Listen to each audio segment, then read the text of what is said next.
এটা হচ্ছে মূলত সন্দেহ সমকামিতায়। ইসলামে কি এটা নিষিদ্ধ এবং কেন তাহলে?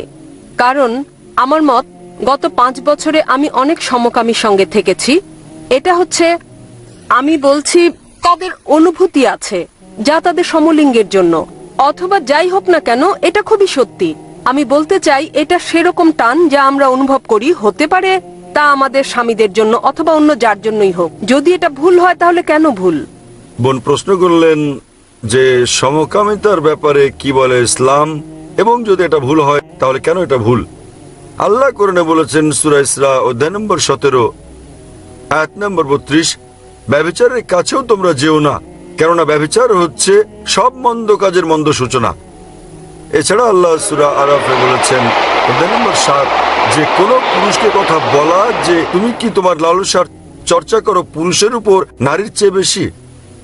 তার মানে সমকামিতা হচ্ছে নিষিদ্ধ ইসলামে এবং কোরআনে, কারণ সর্বশক্তিমান ঈশ্বর মানুষ সৃষ্টি করেছেন।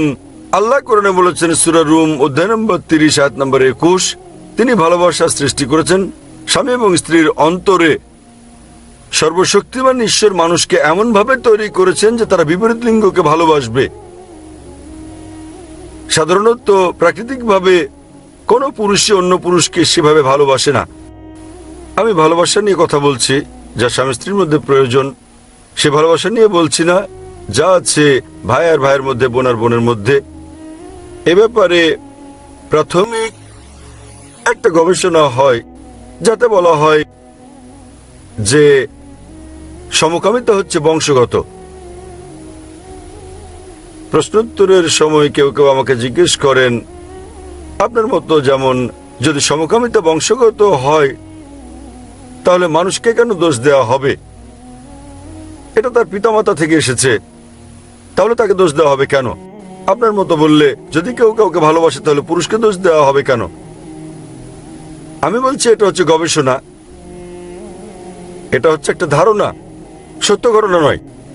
এবং পরে আমরা জানতে পারলাম যে এই ধারণাটা ছিল সম্পূর্ণ ভুল, এবং যিনি এই ধারণার প্রবক্তা ছিলেন তিনি নিজেও ছিলেন সমকামী।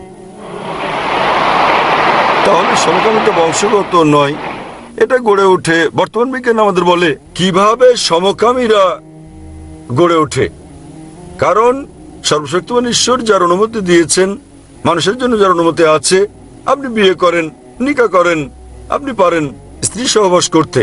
এবং ইসলাম বলছে যখন স্ত্রী সহবাস করো, স্ত্রীর সঙ্গে সহবাস করো, সেটাও আল্লাহর ইবাদত। কারণ আপনি হারাম ঠেকাচ্ছেন, আপনি যাচ্ছেন না দাম্পত্য বন্ধনের বাইরে আপনার আকাঙ্ক্ষা মেটাতে। সেটাই তো ইসলাম। আজ বিজ্ঞান আমাদের বলছে, আজ গবেষণা আমাদের বলছে যে সেসব লোক যাদের দাম্পত্য সম্পর্কের বাইরেও অনেক জীবন সঙ্গী রয়েছে, তাদের সঙ্গে তুলনায় যাদের কেবলমাত্র আছে স্বামী এবং স্ত্রীর মধ্যে সম্পর্ক, তারা উপভোগ করে যৌন মিলন অন্যদের তুলনায় অনেক বেশি ভালো। এবং আজকাল যা ঘটছে, যখন আপনি এসব নিয়ে ক্লান্ত হয়ে পড়েন, আপনি পাশ্চাত্য দেশে যান, সেখানে রক্ষিত রয়েছে 5, 10, 20, কোনো সমস্যা নেই। আপনি শুরু করেন এরপর অস্বাভাবিক কাজ করতে, আর যখনই আপনি অস্বাভাবিক কাজ শুরু করেন আপনি স্রষ্টার আইন অনুসরণ করছেন না, এবং আপনি ভুল পথে আপনার কামনা চরিতার্থ করার চেষ্টা করেন।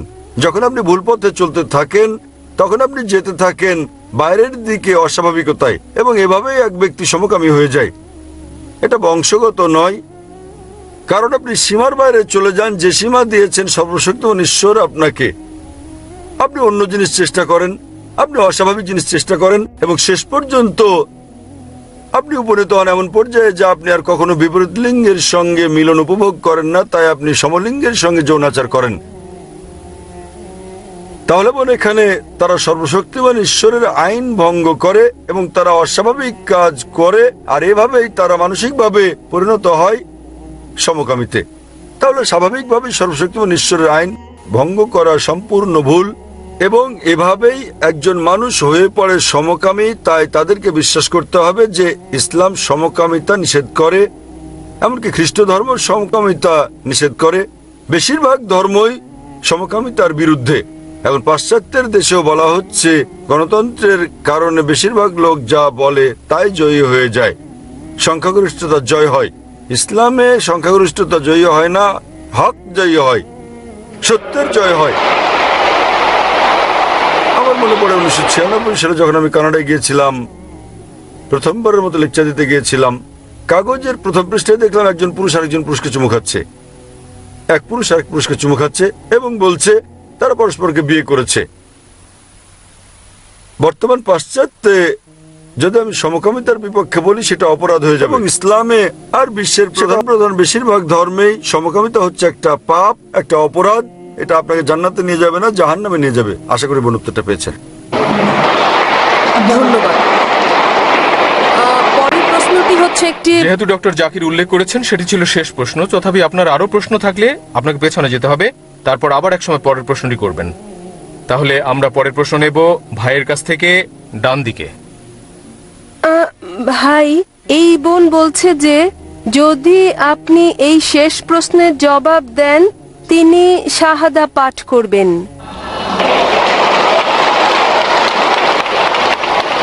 প্রশ্ন করুন।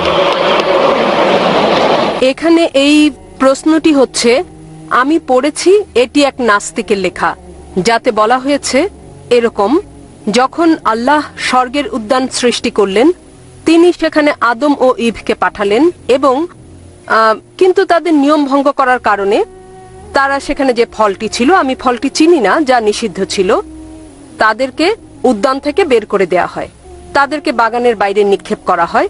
এবং যে কারণে বলা হয়ে থাকে এরকম যে আপনাকে দৈনন্দিন রুজির জন্য কাজ করতে হয়, আপনার কাজ করার প্রয়োজন হয় এবং তাহলেই আপনার দৈনন্দিন রুজি উপার্জন হবে। এরকম এটাও বলা হয় যে নারী তাদের গর্ভধারণে বেদনা বাড়বে। এটা এখন পর্যন্ত একই ঘটনা ঘটছে। আমাদের কঠোর পরিশ্রম করতে হবে, আমাদের সংগ্রাম করতে হবে, দৈনন্দিন রুজির জন্য আমাদের প্রয়োজনীয় সবকিছু করতে হবে। এবং একই জিনিস নারীর ক্ষেত্রেও, যেমন তারা গর্ভধারণে মারা যাচ্ছে যদি তাদের বেদনা বৃদ্ধি পায়। কেন তাহলে আল্লাহ নিজেই তাদেরকে এত নির্মম কষ্ট দিয়ে যাচ্ছেন? আজ পর্যন্ত তারা একই রকম শাস্তি পাচ্ছে। অন্য মানুষকে ক্ষমা করার একটা দৃষ্টান্ত এটা কিভাবে হতে পারে যখন আল্লাহ নিজেই ক্ষমা করেননি অথবা আমাকে সঠিক পথে চালাননি? বোন অত্যন্ত সুন্দর একটা প্রশ্ন করেছেন। তিনি ঠিকই বলেছেন যে বোন আপনি যা উল্লেখ করেছেন এটা আছে বাইবেলে, আপনি যা বলেছেন তা উল্লেখ আছে বাইবেলে। আদম ও ইভ, আল্লাহ তাদের প্রতি সন্তুষ্ট থাকুন, যখন তারা স্বর্গের বাগানে ছিলেন তারা সর্বশক্তিমান ঈশ্বরের নির্দেশ অমান্য করেছিলেন, যা উল্লেখ আছে বাইবেলে। এবং এটা উল্লেখ আছে জেনেসিস অধ্যায় নম্বর 3 অনুচ্ছেদ 23-এ, যে সর্বশক্তিমান ঈশ্বর তাদেরকে শাস্তি দিলেন আর তিনি তাদেরকে বাগানের বাইরে নিক্ষেপ করলেন। এবং সর্বশক্তিমান ঈশ্বর বলেছেন জেনেসিস অধ্যায় 3 অনুচ্ছেদ 16-তে যে তোমরা নারীরা ঈশ্বরকে অমান্য করার কারণে তোমরা অনেক বেদনা সহ্য করে সন্তান জন্ম দেবে এবং তোমাদের আকাঙ্ক্ষা হবে স্বামীর কাছ থেকে তা পাওয়ার। তাই বাইবেল অনুযায়ী গর্ভধারণ নারীর জন্য একটি অভিশাপ। এখানে যার উদ্ধৃতি আপনি দিচ্ছেন তা হচ্ছে বাইবেল, এবং আমি আপনার সঙ্গে একমত যে কি করে ঈশ্বর ক্ষমা না করে পারেন। খ্রিস্ট ধর্মে সম্পূর্ণ দোষ বাইবেলে দেওয়া হচ্ছে নারীর উপর। ইভ ইভ ইভ, আল্লাহ তার উপর সন্তুষ্ট থাকুন। আপনি পড়ে দেখবেন কোরআন, এমন একটি জায়গাও নেই কোরআনে যেখানে দোষ কেবল ইভের উপরে দেওয়া হয়েছে। আদম ও ইভ উভয়কে সমানভাবে দোষী করা হয়েছে। আল্লাহ তাদের উপর সন্তুষ্ট থাকুন। যদি ভালো করে দেখেন কোরআন উভয়কে দোষারোপ করে, আদম এবং ইভ, তারা উভয়ই। আল্লাহ তাদের উপর সন্তুষ্ট থাকুন। বাইবেলে দোষ দেওয়া হয়েছে কেবলমাত্র নারীকে, আর সে কারণেই সর্বশক্তিমান ঈশ্বর বলেছেন তোমরা বহন করবে সন্তান বেদনা সহ্য করে এবং তোমাদের আকাঙ্ক্ষা থাকবে সেটা স্বামীর কাছ থেকে। তো বাইবেল অনুযায়ী গর্ভধারণ একটা অভিশাপ, কিন্তু যদি আপনি কোরআন পড়েন গর্ভধারণ অভিশাপ নয়, গর্ভধারণ নারীর মর্যাদা বৃদ্ধি করে। আল্লাহ কোরআনে বলেছেন সূরা নিসা অধ্যায় নম্বর 4 আয়াত নম্বর 1, সেই নারীকে সম্মান করো যে তোমাকে গর্ভধারণ করেছে। এছাড়াও কোরআন বলছে সূরা লুকমান অধ্যায় নম্বর 31 আয়াত নম্বর 14 এবং সূরা আহকাফ অধ্যায় 46 আয়াত নম্বর 15, আমি মানুষকে পিতামাতার প্রতি সদয় হওয়ার নির্দেশ দিয়েছি, কষ্টের পর কষ্ট সহ্য করে মা তোমাকে গর্ভধারণ করেছে এবং বেদনা সহ্য করে জন্ম দিয়েছেন। তাহলে এখানে আমরা বুঝি যে কোরআন বলছে যে আমাদের পিতামাতাকে সম্মান করতে হবে, বিশেষ করে মাকে। এবং আমাদের প্রিয় নবী মুহাম্মদ সাল্লাল্লাহু আলাইহি ওয়াসাল্লাম বলেছেন, এটা উল্লেখ আছে সহিহ বুখারীতে খণ্ড নম্বর 8 আদবের বই অধ্যায় নম্বর 2 হাদিস নম্বর 2, এক লোক আসলো মুহাম্মদ সাল্লাল্লাহু আলাইহি ওয়াসাল্লামের কাছে এবং তাকে জিজ্ঞেস করলো কে সবচেয়ে বেশি ভালোবাসা এবং সাহচর্য পাওয়ার যোগ্য এই পৃথিবীতে। নবী উত্তরে বললেন তোমার মা। লোকটি জিজ্ঞেস করলো তারপর কে? নবী আবার বললেন তোমার মা। লোকটা আবার জিজ্ঞেস করলো তারপর কে? নবী আবারও বললেন তোমার মা। তারপর লোকটি জিজ্ঞেস করলো তারপর কে? তখন চতুর্থবারে নবী বললেন যে তোমার বাবা। তার মানে 75%, 3/4 ভালোবাসা ও সাহচর্য প্রাপ্য হচ্ছে তোমার মায়ের, 25%, 1/4 বাবার জন্য প্রাপ্য। সংক্ষেপে মা পাচ্ছেন গোল্ড মেডেল, তিনি পাচ্ছেন সিলভার মেডেল এবং ব্রোঞ্জ মেডেলটাও তিনি পাচ্ছেন। বাবাকে কেবল সান্ত্বনা পুরস্কার নিয়ে সন্তুষ্ট থাকতে হচ্ছে। তাহলে এই হচ্ছে ইসলামের শিক্ষা। ইসলামে গর্ভধারণ নারীর মর্যাদা বৃদ্ধি করে। এবং আমি আপনার সঙ্গে একমত, একবার সর্বশক্তিমান ঈশ্বর মানুষকে ক্ষমা করে দিয়ে কি করে তাদের শাস্তির পর শাস্তি দিতে পারেন। তাহলে এই হচ্ছে ইসলাম ও খ্রিস্ট ধর্মের মধ্যে পার্থক্য। বোন, আপনি কি এই উত্তরে সন্তুষ্ট? হ্যাঁ, অবশ্যই। তাহলে আপনি কি এখন ইসলাম গ্রহণ করতে চান? হ্যাঁ। আপনি কি বিশ্বাস করেন ঈশ্বর হচ্ছেন একজন? হ্যাঁ, বিশ্বাস করি। আপনি কি বিশ্বাস করেন যীশু খ্রিস্ট হলেন ঈশ্বর? না। আপনি কি বিশ্বাস করেন নবী মোহাম্মদ সাল্লাল্লাহু আলাইহি সাল্লাম সর্বশেষ ও চূড়ান্ত পয়গম্বর? হ্যাঁ, করি। কেউ কেউ আপনাকে ইসলাম ধর্ম গ্রহণ করতে বাধ্য করছে? না। আপনি স্বেচ্ছায় গ্রহণ করছেন ইসলাম? হ্যাঁ। নিজের মতে ইসলাম গ্রহণ করছেন আপনি? হ্যাঁ। কেউ আপনাকে ঘুষ টুস দিচ্ছে? না। কিন্তু ইনশাআল্লাহ আমি আরবিতে বলবো, আপনি আমার শুনে শুনে বলবেন। ওকে। আশহাদু আশহাদু আল্লাহ আল্লাহ ইলাহা ইলাহা ইল্লাল্লাহ ইল্লাল্লাহ ওয়া আশহাদু ওয়া আশহাদু আন্না আন্না মুহাম্মাদান মুহাম্মাদান আবদুহু আবদুহু ওয়া রাসূলুহু। ওয়া রাসূলুহু। আমি সাক্ষ্য দিচ্ছি,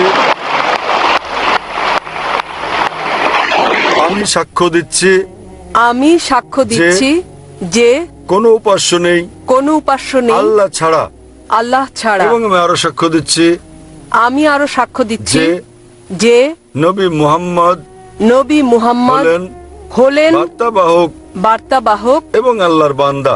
এবং আল্লাহর বান্দা। মাশাআল্লাহ, আপনি এখন মুসলিম। এবং আমি আল্লাহর কাছে দোয়া করি আল্লাহ যেন আপনাকে পথ দেখান এবং আপনার পরিবারের সদস্যদের পথ দেখাতে সাহায্য করেন। এই দুনিয়ায় আপনাকে উত্তম জীবন দান করেন এবং একই রকম পরকালও, এবং ইনশাআল্লাহ আপনাকে জান্নাত দান করুন। এখনকার বিজ্ঞান বলে 4টা স্টেজ। প্রথমটা অস্ট্রালোপিথেকাস, সেই বরফ যুগের, তারপর ক্রোম্যাগনন, নিয়ান্ডারথাল। এদের মধ্যে এখনকার বিজ্ঞান বলছে কোন রকম সম্পর্ক নেই, আর এমন কোনো প্রমাণ নেই যে আমরা এসেছি বানর থেকে। আর হান্সিস ক্রেগের মতে, তিনি মলিকিউলার বায়োলজিতে একজন বিশেষজ্ঞ, তিনি বলেছেন শুধু ডিএনএর উপর ভিত্তি করে এটা বলা হাস্যকর যে মানুষ বানর থেকে এসেছে। এটা শুধুই অনুমান। অনেক বিজ্ঞানী আছেন যারা ডারউইনের থিওরির বিরুদ্ধে লিখেছেন। ডারউইনের থিওরি ভুল প্রমাণ হয়েছে অনেক দিন আগেই। ইদানিং এই জিনিসগুলো আবার ইন্টারনেটে এসেছে। আচ্ছা, ডারউইনের থিওরি, এই সবগুলো অনুমান। তবে ডারউইনের কথা সঠিক যে প্রাণের সৃষ্টি হয়েছে পানি থেকে, সমস্যা নেই। কোরআন এই কথা বলছে, সূরা আম্বিয়া অধ্যায় 21 আয়াত নম্বর 30। তার কিছু কথা সঠিক, তবে সামগ্রিকভাবে যে মানুষের বিবর্তন হয়েছে বানর থেকে, এটা অবৈজ্ঞানিক, এটা থিওরি, কোনো ফ্যাক্ট না। আশা করি উত্তরটা পেয়েছেন। কোন বোন? আসসালামু আলাইকুম ভাই। এই প্রশ্নটা করেছেন একজন অমুসলিম বোন। ওর প্রশ্নটা হলো এই যে আমরা প্রায় টেলিভিশনে দেখতে পাই যে আফগানিস্তানি মহিলাদের অত্যাচার করা হচ্ছে। ইসলামে পুরুষরা কেন মহিলাদের অত্যাচার আর অপমান করে? বোন, আপনি প্রশ্ন করলেন যে আমরা প্রায় টেলিভিশনে দেখতে পাই যে আফগানিস্তানে মুসলিম মহিলাদের অত্যাচার করা হচ্ছে, ইসলাম ধর্মে কেন পুরুষরা মহিলাদের অত্যাচার আর অপমান করবে? বোন, এই প্রশ্নের উত্তর দিয়েছিলাম মাত্র কয়েকদিন আগেই কনফারেন্সের দ্বিতীয় দিনে, শনিবার অক্টোবর মাসের 31 তারিখে লেকচারটা দিয়েছিলাম, women in Islam protected or subjugated. সেখানে আমি বিস্তারিত বলেছি। আপনার বান্ধবীকে সেই ভিডিওটা দেখতে বলেন, ভিডিওটা দেখেন, ইনশাল্লাহ সবগুলো প্রশ্নের উত্তরই পাবেন। এবার মূল প্রশ্নতে আসি। আপনি টেলিভিশনে দেখেছেন যে আফগানিস্তানে মুসলিম পুরুষরা মহিলাদের মারধর করে। একবার আমার সাথে এক মালয়েশিয়ান দম্পতির পরিচয় হয়েছিল, স্বামী স্ত্রী দুজনে ডাক্তার। তারা বললেন যে আফগানিস্তানে তারা 1 মাসেরও বেশি সময় ছিলেন।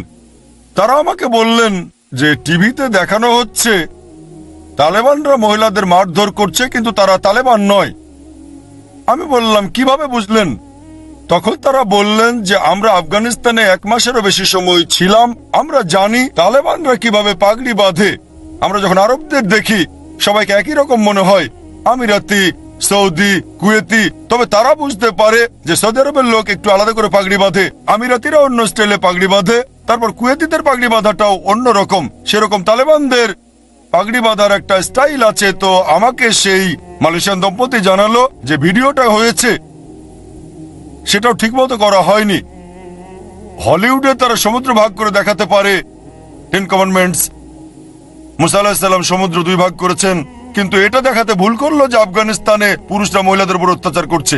সেজন্য পবিত্র কোরআন বলছে সূরা হুজুরাত অধ্যায় নম্বর 49 আয়াত নম্বর 6, যখন তুমি কোনো তথ্য পাবে তৃতীয় কাউকে বলার আগে সেটা যাচাই করে নাও। তাহলে আমরা বুঝতে পারছি এটা হচ্ছে মিডিয়ার প্রতারণা। এর আগের কনফারেন্সে 2008-এ আমার লেকচার ছিল media and Islam, war or peace. সেখানে আমি দেখিয়েছি যে মিডিয়া কেমন করে ইচ্ছাকৃতভাবে ইসলামের নিন্দা করছে। আমি এটা বলছি না যে সব মুসলিমই 100% ভালো, সব জায়গাতেই কিছু কুলাঙ্গার থাকে। মিডিয়া কি করে, এই কুলাঙ্গারদের বেছে নেয় আর সবাইকে দেখায় যে এরাই আদর্শ মুসলিম। আর অনেক সময় এমন জিনিস দেখায় যেগুলো একেবারে অযৌক্তিক, ইসলাম ধর্মে যার অস্তিত্বই নেই। আপনার সেই বান্ধবীকে আমার লেকচার দেখান women's right in Islam protected or subjugated আর media and Islam, war or peace. আশা করি উত্তরটা পেয়েছেন। এবারে প্রশ্ন করা হবে পেছনের মাইকে, পুরুষদের মধ্য থেকে। আসসালামু আলাইকুম স্যার, ওয়ালাইকুম আসসালাম। আমার নাম হলো SK Randarne, deputy engineer, government of Maharashtra, water supply department. আমি একজন অমুসলিম, নন মুসলিম। আমার প্রশ্নটা হলো যে আমাদের এই পৃথিবীতে কেন এত ধর্ম সৃষ্টি হয়েছে? আমাদের চারপাশে এত বেশি ধর্ম কেন? এখানে একটা সেন্টেন্স লেখা আছে পিস টিভি লোগোর নিচে যে পিস টিভি মানবতার সমাধান। এখানে আমার মতামত হলো এই যে শান্তির জন্য জ্ঞান আর বিজ্ঞতার প্রয়োজন। ধন্যবাদ। ভাই একটা প্রশ্ন করলেন যে পৃথিবীতে এত ধর্ম কেন, এটা প্রথম প্রশ্ন। আর তারপর একটা মন্তব্য করলেন যে শান্তি মানবতার সমাধান, এটা পিস টিভির স্লোগান। শান্তির জন্য প্রয়োজন জ্ঞান আর বিজ্ঞতা। আমি আপনার সঙ্গে একমত। আপনার প্রশ্নের প্রথম অংশটা নিয়ে যদি বলি যে পৃথিবীতে কেন এত বেশি ধর্ম, আমাদের বুঝতে হবে যে সর্বশক্তিমান ঈশ্বর আমাদের স্রষ্টা আল্লাহ সুবহানাহু ওয়া তাআলা পাঠিয়েছেন মাত্র একটা ধর্ম। আল্লাহ পবিত্র কোরআনে বলেছেন সূরা আলে ইমরান অধ্যায় নম্বর 3 আয়াত নম্বর 19, ইন্নাদ-দীনা ইনদাল্লাহিল ইসলাম। একমাত্র ধর্ম, একমাত্র জীবন দর্শন যেটা আল্লাহ তাআলার গ্রহণযোগ্য, সেটা আল্লাহ তাআলার কাছে আত্মসমর্পণ করা। আর এই ধর্মগ্রন্থ বদলানোর ব্যাপারে আল্লাহ পবিত্র কোরআনে বলেছেন সূরা বাকারা অধ্যায় নম্বর 2 আয়াত নম্বর 79, ফাওয়াইলুল লিল্লাযীনা ইয়াকতুবুনাল কিতাবা বিআইদিহিম সুম্মা ইয়াকুলুনা হাযা মিন ইনদিল্লাহ লিয়াশতারু বিহি সামানান কালীলা ফাওয়াইলুল লাহুম মিম্মা কাতাবাত আইদিহিম ওয়াইলুল লাহুম মিম্মা ইয়াকসিবুন।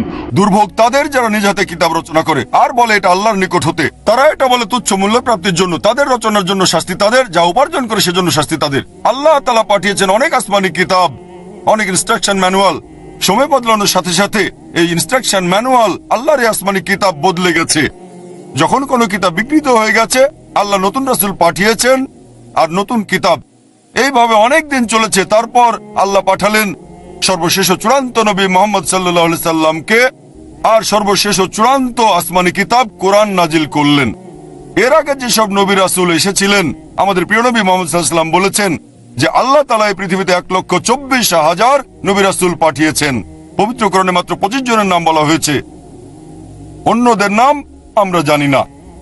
হতে পারে একজন প্রশ্ন করেছিল, আপনি কি মনে করেন, একজন হিন্দু আমাকে এই প্রশ্নটা করেছিল, আপনি কি রামকে আল্লাহর রাসূল বলে মানেন অথবা শ্রীকৃষ্ণকে কি আল্লাহর রাসূল বলে আপনি মানেন? আমি বলবো যেহেতু নামটা কোরআন হাদিসে উল্লেখ করা নেই, আমি জানি না। হতে পারে রাসূল অথবা নাও হতে পারে, নিশ্চিত করে বলতে পারছি না। তবে এ কথাটা মানতে হবে যেসব নবী রাসূল এসেছেন নবী মুহাম্মদ সাল্লাল্লাহু আলাইহি ওয়াসাল্লামের আগে, তারা ছিলেন সেই সময় আর সেখানকার মানুষের জন্য। তাহলে রাম যদি আল্লাহ রাসূল হয়েও থাকেন, যদি কৃষ্ণ আল্লাহ রাসূল হয়েও থাকেন, তারা এসেছিলেন সেখানকার মানুষ আর সেই সময়ের জন্য। বর্তমানে পৃথিবীর সব মানুষ, তারা থাকতে পারে ভারতে, অথবা আমেরিকায় বা সৌদি আরবে বা কানাডায় বা ইংল্যান্ডে, পৃথিবীর যে কোনো জায়গায় তারা মানবে সর্বশেষ ও চূড়ান্ত নবী মুহাম্মদ সাল্লাল্লাহু আলাইহি সাল্লামকে এবং সর্বশেষ ও চূড়ান্ত আসমানী কিতাব পবিত্র কোরআন। আল্লাহ আমাদের কথা দিয়েছেন সূরা হিজর অধ্যায় নম্বর 15 আয়াত নম্বর 9 যে আমি কোরআন অবতীর্ণ করেছি, সেটা আমি সংরক্ষণ করব। তাহলে আল্লাহ তাআলা পাঠিয়েছেন মাত্র একটা ধর্ম, সেটা হচ্ছে আল্লাহ তাআলার কাছে আত্মসমর্পণ করা। ইসলাম মানে আল্লাহর কাছে আত্মসমর্পণ করার মাধ্যমে শান্তি অর্জন করা। আর আপনি বললেন জ্ঞান এবং বিজ্ঞতা দিয়ে শান্তি অর্জন করা যায়। হ্যাঁ, কার কাছ থেকে জ্ঞান? সবচেয়ে সেরা কে? আল্লাহ তাআলা আমাদের স্রষ্টা। কে সবচেয়ে জ্ঞানী? আল হাকিম, তিনি আল্লাহ সুবহানাহু ওয়া তাআলা মহান স্রষ্টা। তাহলে শান্তি অর্জনের সেরা উপায় হচ্ছে সেই জ্ঞান এবং নির্দেশনা মেনে চলা যেটা আমাদের স্রষ্টা আল্লাহ সুবহানাহু ওয়া তাআলা পাঠিয়েছেন। আশা করি উত্তরটা পেয়েছেন। ধন্যবাদ। আমি এক মুসলিম মহিলার ব্রেস্ট ক্যান্সারের চিকিৎসা করেছিলাম। সেই মহিলার ডান পাশে ব্রেস্ট ক্যান্সার হয়েছিল টাটা হসপিটালে। এরপর তার ক্যান্সার ছড়িয়ে পড়ল বাম পাশে। আমি যখন সেই মহিলার ফটো তুললাম তখন আত্মা সম্পর্কে জানতে পারলাম। বিভিন্ন পশু আমরা যেগুলা খাই, আর একটা পশুর আত্মা এটা থাকে সেই পশুর শরীরের ভেতরে। এটা এক ধরনের এনার্জি। এখন এই ইলেকট্রোম্যাগনেটিক এনার্জি এটা 99% শারীরিক সমস্যার কারণ। ধরেন মোবাইল খুব বিপজ্জনক। ভারতের 100 কোটি মানুষকে মেরে ফেলার জন্য শুধু মোবাইল ফোনই যথেষ্ট। আমাদের সরকার আর মেডিকেল সায়েন্স এই আধ্যাত্মিক বিজ্ঞানটা জানে না। অদৃশ্য এনার্জি মানে ইলেকট্রোম্যাগনেটিক এনার্জি, যে কোনো ইলেকট্রিসিটি। ভাই ডক্টর জাকির নায়েক মেডিকেল আর বিজ্ঞানের ছাত্র। আমি আপনাকে বলবো এই আচ্ছা। ভূমিকা বাদ দিয়ে সরাসরি আমি প্রশ্নটা করেন। আসলে বলছি ভাই, নন ভেজ খাওয়ার কথা। এখানে পদ্ধতিটার কথা বলা হয়েছে যে কিভাবে পশুকে হত্যা করা হবে। যদি হত্যা করা হয় এক কোপে, তাহলে আত্মা বেরিয়ে যাবে, এনার্জি বেরিয়ে যাবে। সেই মাংস খেলে কোনো সমস্যা হবে না। কিন্তু যদি সঠিক কোপে কাটা না হয়, নিষ্ঠুরভাবে জবাই করা হয়, এনার্জি তখন মাংসেই থেকে যায়। আর সেই মাংস খেলে আপনি সেটা বুঝতেও পারবেন না। যদি কাটা হয় খাড়া দিয়ে অথবা কাটা হয় কোনো ফ্যাক্টরিতে, তখন পশুটার আত্মা বেরিয়ে যায়। সেই মাংস খেলে কোনো সমস্যা হবে না। কিন্তু যদি সঠিকভাবে কাটা না হয়, তাহলে আপনার হতে পারে ক্যান্সার, প্যারালাইসিস, অ্যাটাক। এরকম ঘটনা আমি ঘটতে দেখেছি গত 10 বছর ধরে। ফটোগ্রাফও আছে। তাহলে এখন ব্যাপারটা হলো এই যে আমি কি উত্তর দেব? এবার আমি বলি। ভাই, আপনি প্রশ্ন করলেন যে আপনি একজন মুসলিম মহিলার ব্রেস্ট ক্যান্সার সারিয়েছেন, তারপর মহিলার বাম দিকে ক্যান্সার ছড়ালো, আপনি সেটাও সারিয়েছেন। তারপর আপনি বললেন কোন পশুকে তাৎক্ষণিক হত্যা করলে আত্মা বেরিয়ে যায়। যদি নিষ্ঠুরভাবে পশু হত্যা করা হয়, আত্মা থেকে যায়, তখন সমস্যা হয়, ক্যান্সার হতে পারে। এক কথায় ভাই, আপনাকে আবার অনুরোধ করছি, আপনি জয়েন করতে পারেন টাটা মেমোরিয়াল ক্যান্সার হসপিটালে। আমি কয়েকজন ডাক্তারকে সেখানে চিনি। আমি আপনাকে বলতে পারি, ভারতের সরকার একটা আইন করেছে, ড্রাগস অ্যান্ড ম্যাজিক রেমেডি 1954। সেখানে বলা হয়েছে যে অনেক অসুখের কোনো চিকিৎসা নেই, সেখানে কোনো কিছুই বলা যায় না। আর এটা হলো 99%। এখন আমি যেটা বলতে পারি, আপনার প্রশ্নের উত্তরটা দিইনি, এখনো 5 মিনিট আছে, অন্য লোকদেরও সুযোগ দিতে হবে। আগে প্রশ্নের উত্তরটা দিইনি। সরকার আপনাকে অনুমতি না দিয়ে ঠিকই করেছে, কারণ আমরা চাই না হসপিটালে আরো সমস্যা বেড়ে যাক। আমাদের যেটা করতে হবে, মেডিকেল সায়েন্স তো মাত্র, তাহলে এখানে দাঁড়িয়ে আছেন কেন? আপনি নোবেল প্রাইজ পেতে পারেন। মেডিকেল সায়েন্স তো মাত্র 400 বছরের পুরনো। আপনি নোবেল প্রাইজ পাবেন যদি এরকম আধ্যাত্মিক উপায়ে ক্যান্সার সহ অন্যান্য রোগ সারাতে পারেন। আমিও নোবেল কমিটিকে বলবো যেন আপনাকে নোবেল প্রাইজ দেওয়া হয়। তবে কমিটি আপনাকে সিলেক্ট করবে না কেন সেটা বলছি। ডাক্তার, আমি এখানে আমার এমবিবিএস ডিগ্রি আছে। আর কোরআন বলছে সূরা নাহল অধ্যায় নম্বর 16 আয়াত নম্বর 43 আর সূরা আম্বিয়া অধ্যায় 21 আয়াত নম্বর 7, ফাসআলু আহলে যিকরি ইন কুনতুম লা তা'লামুন। যদি তোমরা না জানো তাহলে জ্ঞানীদেরকে জিজ্ঞেস করো। এটা হচ্ছে আমার স্পেশালিটি। আপনি নিজের ইচ্ছে মতো যা খুশি করতে পারেন, আপনি যেমন খুশি প্র্যাকটিস করতে চান। তবে আমি বৈজ্ঞানিক কারণ দেখাচ্ছি যে কেন এটা করি। আর সেজন্য ইসলামিক নিয়মে জবাই এটা অনেক ভালো, এটা অনেক বেশি স্বাস্থ্যসম্মত, মাংসও টাটকা থাকবে অনেক সময় ধরে। আশা করি উত্তরটা পেয়েছেন।